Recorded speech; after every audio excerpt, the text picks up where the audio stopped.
Halo semuanya, balik lagi di Tabir Mitos Islam. Coba jujur, seberapa sering kamu menghabiskan waktu di kamar mandi? 5 menit? 10? Kamar mandi itu tempat yang paling sering kita kunjungi, tapi paling sering kita lupakan aturannya. Tahukah kamu, banyak kebiasaan sepele yang kita lakukan di sana ternyata dilarang keras loh dalam Islam? Gini nih, 6 hal yang wajib kamu stop mulai hari ini juga.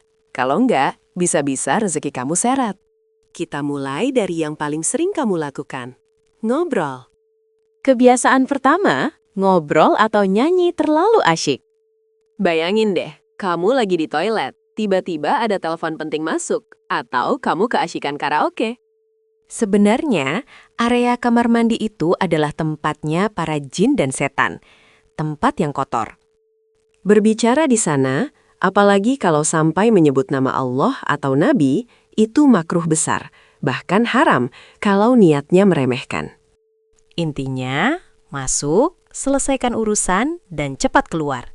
Diam lebih baik ya. Kebiasaan kedua, menghadap atau membelakangi kiblat saat buang hajat. Ini sering banget terjadi di rumah-rumah baru atau saat traveling. Desain toiletnya nggak memperhatikan arah. Kiblat itu arah kita sholat, arah kita menghadap Ka'bah. Itu adalah kehormatan bagi umat Islam. Gini nih, kata Nabi, jangan hadapkan wajahmu atau punggungmu ke kiblat saat buang air kecil atau besar. Kenapa? Karena ini soal adab dan penghormatan kita kepada syiar Islam. Kalau di dalam bangunan modern, ulama memang ada perbedaan pendapat, tapi amannya hindari sebisa mungkin. Kebiasaan ketiga, boros air, kayak mau mandi di lautan. Loh, emang boros air itu dilarang? Kan air gratis dari PDAM. Jangan salah, meskipun kamu mandi di sungai yang airnya melimpah, boros itu tetap dilarang. Nabi Muhammad SAW pernah menegaskan ini. Berlebihan dalam penggunaan air itu perbuatan yang sia-sia dan tidak disukai. Kita harus ingat, air itu amanah dari Allah.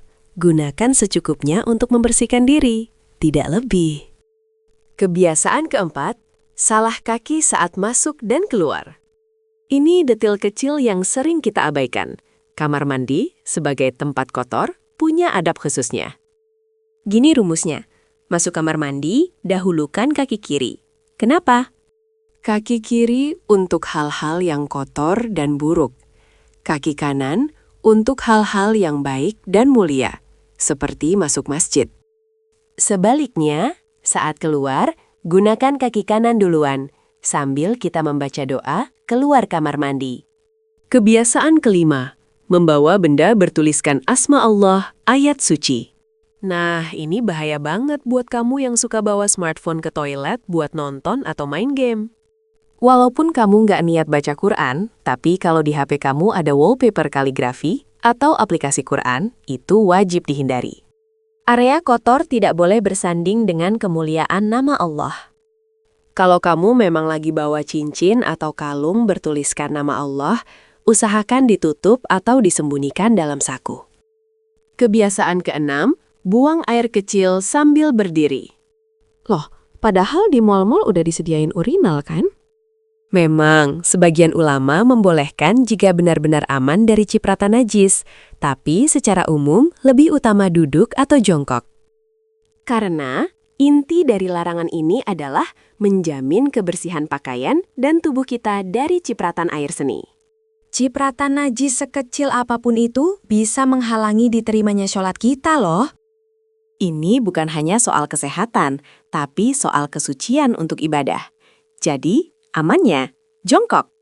Jadi gimana? Dari 6 poin ini, mana yang paling sering kamu langgar tanpa sadar? Kamar mandi bukan hanya tempat kita membersihkan kotoran fisik, tapi juga ujian kesabaran dan adab kita. Mengikuti adab ini bukan berarti mempersulit diri. Justru, ini cara kita menghormati diri sendiri dan pencipta kita. Ingat, setan paling suka menggoda kita di tempat-tempat kotor. Jangan sampai kita permudah kerjaan mereka ya. Yuk kita perbaiki niat dan adab kita, mulai dari kamar mandi rumah kita sendiri.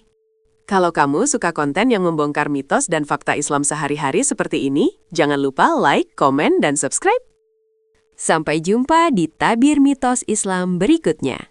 Assalamualaikum.